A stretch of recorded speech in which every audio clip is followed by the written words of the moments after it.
back again to discuss certain items. And as you can see by the title of this show, we're going to discuss something that's going around out there in which there's a lot of fear and anxiety, but also a lot of misinformation and even disinformation. And that is the monkeypox virus that's floating around there. First off, how you doing, doctor? Hope you're having a good day today. Doing great. Had a good weekend. I'm refreshed. I'm ready to roll for the rest of the week. Um, and you're absolutely right. This is kind of like the wrong illness to show up after COVID, right? Oh, yeah. I mean, a different virus, different illness, but we still kind of traumatized and having flashbacks of what we lived between 2019 and up until now, right? So I think that we're kind of primed to get misinformation. We're kind of primed to get scared. And I see it with my patients every day. Lots of anxiety, lots of fear. Am I going to get this? Do I have to get vaccinated? There are not enough vaccines. Who's getting it? Who's not getting it? And I think that there's some hysteria going on in the community too about making this a homosexual disease, right? This is a illness of homosexuals, and most of the younger people don't remember, but you and I remember the early 1980s when HIV came Yes. came up, right? And it Mhm. was, I mean, even among the medical community, nobody wanted to draw blood from somebody who was homosexual. Nobody wanted to touch them without gloves. There was so much misinformation, similar to what we saw with COVID and surfaces, right? Remember at the beginning of COVID, it was all about you don't touch anything. You have to take off your shoes. You have to use Clorox on the floor. I mean, all kinds of things. And we realized that it wasn't transmitted by surface contact, but mostly respiratory transmission. So now, as usual, when we have illnesses like this and we can target a group and say it's their illness, not our illness, then we start making mistakes, right? And most of the mistakes come from the people that controls the money and controls the politics, because back in those days there was a lot of neglect to the Mhm. illness, right? Absolutely. Let's not look at it. And a lot of people died. And I do remember the marches, you remember the movements. And at the end, something positive happened. I think that it kind of strengthened the homosexual community at the time. And a lot of changes came from that, but with a very high cost, the cost of a lot of lives. Now, we're starting to see some neglect to this illness. And I don't necessarily think that has anything to do with politicians or people who control money being against homosexuality in any way, or this being a homosexual driven illness, right? But it does have to do with fatigue. I think that we're kind of tired Yeah, of we're tired of all. dealing with it, this illnesses and all these things that we have to do. Yeah. So just if you could, we go back first off. Again, I've heard people in my other place of work saying it's a homosexual disease. Is that true or is it not? No, it is not. Okay. It's an illness that is transmitted by physical contact. But you can have physical contact in a lot of different ways. So sexual contact is one of them, and it's not privative to men having sex with men.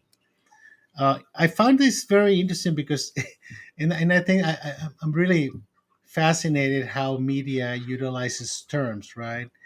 Uh, and the word homosexual is not used frequently in media anymore, right? Mm. Uh, It's it's cer- LGBTQ, right? no. What I found it fascinating is they were talking about the illness of men having sex with men, Hmm. right? So I said, why do we have to say that? We don't have to say that. So we have to understand and be clear that this is, number one, is not a new illness. The first cases that were discovered of monkeypox, which I don't like the name either, but that's a separate issue, were like around the late 1950s when it was Hmm. discovered in a colony of monkeys that were being utilized for research. That The first case of monkeypox in humans was actually diagnosed since 1970. Wow. And it has been more endemic of other parts of the world. And it's not like monkeys are owning the virus. I mean, the monkeys got it from other rodents, right? So there's a whole chain of transmission. Now, when it gets to humans, we do know that physical contact is the best way of obtaining a contagion from this virus. Now, uh, this is not a respiratory virus. This is not something you're going to get in the air. This is not something you're going to get in an elevator. But if you have physical contact that is moderate to intense physical contact, it doesn't. It's not just by touching someone, right? So there's got to be some continuous physical contact. Then you're likely to get the disease. The Hmm. other part is that the disease itself, as dramatic as it sounds, is most of the time not dangerous. Okay, so what Okay. occurs? Somebody gets monkeypox. It's not terminal for the most part. What can they expect when it comes to symptoms and treatment? And I find it interesting that you say about the continued um, contact. In my other world, we do a lot of training. We roll around, we wrestle, and in the past, ringworm, all those things have gone through. It'd be interesting to see if monkeypox ends up being passed that way because that's it's about as much contact as you're going to get other than with sex. Yes, absolutely. But you have to start with having somebody carrying the virus, right? Okay. And usually the what happens symptomatically is that probably a couple of days before you see a skin rash, you're gonna get a fever. So it's not that you start with the fever and then you get a rash, but about uh, 85% of people will get a fever, then about a larger number is going to get a rash. Some people get swelling of the lymph nodes. You can actually feel them in your neck, for example. There are a lot of headaches. It's like a really bad flu with a skin rash and a fever, right? So again, for most people, it's not going to be fatal. However, if you're immunocompromised, Mm, then you're more likely to get a serious illness. And in those serious illnesses is where it is required to have um, a lot of antiviral type of medications and more, I mean, more monitoring medically speaking, right? So I think that we need to understand that uh, we have to take the illness seriously, but our worst enemy is fear because fear causes a lot of disruption in our interaction with other human beings. It creates rejection towards certain human beings and it creates isolation. And the last thing that we need is for people who have had monkeypox recently to hide, mm, you know. Uh, another consequence, I think, of this whole monkeypox issue is that I don't think that we've lost the concept of basic tracing of these illnesses, right? There was a time in public health that when you got a person with HIV positive or had polio or had some venereal diseases, you will get reported and there will be a tracing of the contacts you've had and then you'll continue to trace. That got lost with COVID.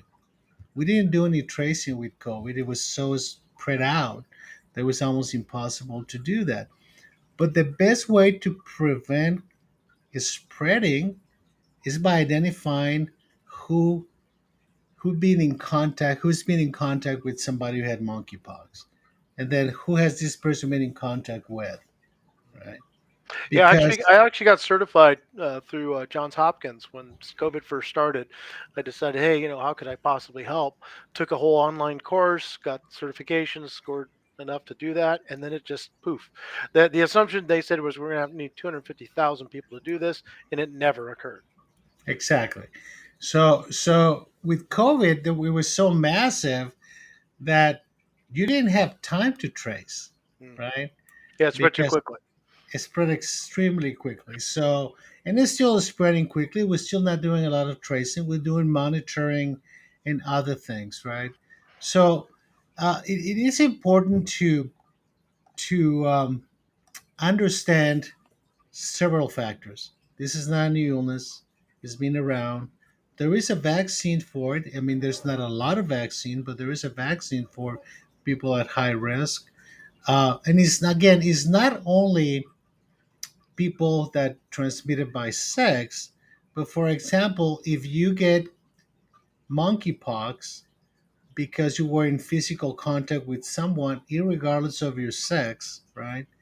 And you work in a child care facility where you have to be touching the kids all the time, it is possible that the kids are going to get monkeypox, and if they don't trace that, then that kid goes home and mom is going to taking care of the kid, and then maybe mom is going to get it, okay, and then mom is going to have close contact with her partner, and then that's how it spreads, right? So we need to get out of our heads the idea that this is a sexually transmitted disease. This is not. It's a physical contact disease, and physical contact happens in a lot of different situations, right? Oh yeah, I mean, if you're a massage therapist, you're a physician, you're a caretaker, there's going to be a lot of contact. So, does there have to be open wounds and things like that, or simply topical skin to skin contact can be transmitted that way? Topical skin to skin contact. That's what we know. Now, a lot of people are afraid of leaving the house. A lot of people are afraid, and sometimes they ask, "Do I have to wear a mask?" Mm. Right? A lot of people are afraid of having any contact with anybody. Okay, so it's important that we don't restrict our life because of something like this. It's not as contagious as COVID-19. You don't need to wear a mask, but you have to be cognizant of who you have physical contact with. Okay, so if somebody contracts monkeypox, and by the way, what is the real name for the disease? Are you Do you know? I Well, know that's. it is a virus in the same family as smallpox, right? Oh, okay, So it's in the interesting. pox family of, and actually smallpox used to be contained in the whole world, and I think we stopped doing vaccinations in the 1970s. But after 2001, when we had 9/11, the government started being concerned about people utilizing smallpox viruses as a biochemical weapons, right? So there was a time between 2003, I think, and 2011, 2012, where we have a stockpile of smallpox vaccine, huge. I mean, huge. But you know what happened? It expired. Let's say it went bad. Yeah. Expired, never got replaced. And the sad part of this is that all of that vaccine could have been donated to African countries Yeah. and utilize it, right? I mean, for some reason, we spend these billions of dollars on these plants and then nobody does anything with them. Nobody have, I mean, what a waste, right? Absolutely. So it's not sexually transmitted, even though obviously that's a way to put skin to skin contact. It is not a disease spread simply through homosexuality. It's physical contact. It is not lethal unless you have immunocompromised.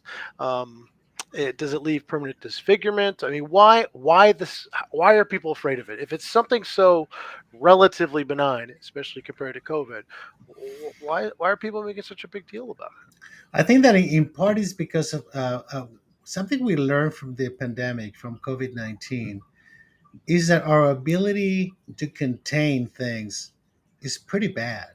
it? So, I mean, even though monkeypox is in the same family as smallpox, it's not as dangerous as smallpox. Smallpox is a really bad illness, right? And smallpox could kill you and could kill children too, and it's a different form of transmission. So we always been more concerned about that, right? Second is that it got out of control because we don't do any tracing anymore. So it started developing some cases in Europe, and then started noticing that there was spraying all over the world. So now it's all over the world, right? Even though it's not as dangerous, as contagious as smallpox, we had to create a process by which we contain it, because physical contact is still physical contact and it's still going to happen, right? Just like HIV eventually moved into the whole population, right? Population who had issues with blood transfusions, Mhm. but we didn't know it was transmitted by blood transfusions. Uh, Population of bisexual population, population of females, you know. So it started spreading. Then children start to get it from their mothers, who are HIV positive. So we start to see that our ability to contain it because of our biases was seriously influenced because the bias we had that this is homosexual. And I remember people talking back in those days, not as aggressively as they do today, but talking about, this is God trying to punish these people because of their immoral behavior and maybe they're all gonna die. I mean, that's a sad part of the misinformation, right? That we ended up neglecting signs. We ended up neglecting the fact that an illness should be contained. I mean, I'm more concerned about the fact that we bought into the idea that vaccines are bad, right? I mean, we've done a lot of Yeah. couple of programs about that. In particular, because there's starting to be some signals that polio is coming back. Mhm. Why is polio coming back? Well, because we don't vaccinate kids anymore, right? People are afraid of vaccinating, and that has a serious consequence, not only for the exposure of that child, but the transmission, right? So we're having this population of unvaccinated children and unvaccinated people that has expanded as a result of misinformation, and that puts everybody in danger. Yeah, I mean, it's potentially, Pandora's box if these diseases start spreading through again and we'll be behind the curve. So, for people who know now, hopefully be listening to the show, know a little bit more about monkeypox, what's the next steps for people? How do you get the folks who are, um, my wife's best friend's daughter's very concerned about all these diseases, and she really it takes it to the extreme. So, what do you, as a psychiatrist and somebody who understands the mind and people's behaviors, what are the next steps for these folks to help manage their fear and anxiety, while also doing what's needed to not contract a disease? Well, there are a couple of things. One, some have to do with how do we handle uncertainty, right? How do we teach people to be able to take risks in life without extreme concern about not knowing, right? So I always go back to the idea that you only control what you control. So you control who you have physical contact with, right? Yeah. So if you have control of who you have physical contact with, you set your boundaries. You don't feel ashamed for setting up your boundaries. I mean, I was out of town this last weekend, and I saw people in other parts of the country still wearing masks. That is fine. If you want to wear a mask, it's not a statement of anything but you setting up your boundaries, and that has to be accepted by everybody. If you want to stop shaking hands, stop shaking hands. You know, if you want to stop doing fist bumps, stop doing fist bumps. You control what you do, and you don't have to explain it to anybody, right? But you have to be able to notify other people of your boundaries, right? Because you don't control what other people do.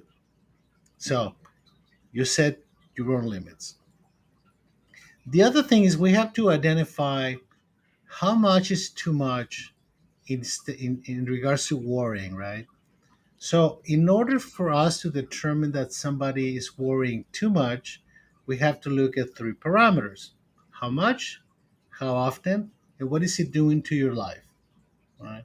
Like, for example, if you wake up in the morning, you're watching the news and it says monkeypox, three more cases in Arizona. Okay, you listen to that, and then you say, okay, I can't stop thinking of it.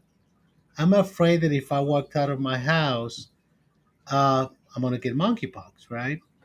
And then you don't go to work. And the next day, you don't want anybody to come to your house. So the intensity is high, The frequency is every day, right? And then you go to not going to work, you don't get out of the house. So that situation requires a much more intense and significant intervention, right? Now, I'm getting a question right now that says, what about trying on clothing at the store? Could it spread it this way? Most likely not. It does require physical to physical contact, Skin to uh, skin. skin to skin. So, and again, remember, it has to be frequent and intense, right? It's not just uh, somebody walks next to you and touches your skin.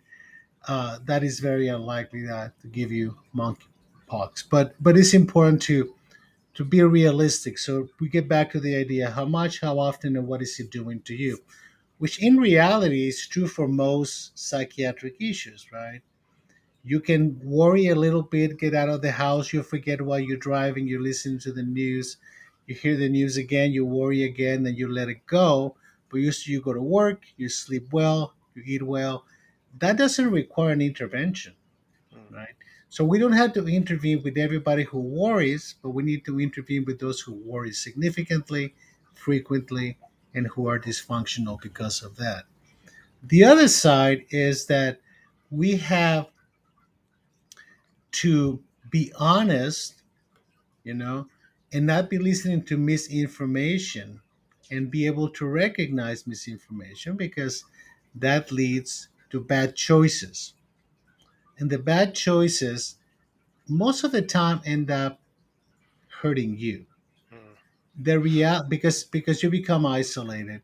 The reality is that there are a lot of things that are a lot more dangerous on a day-to-day basis than the likelihood of getting monkeypox. And we have to be realistic.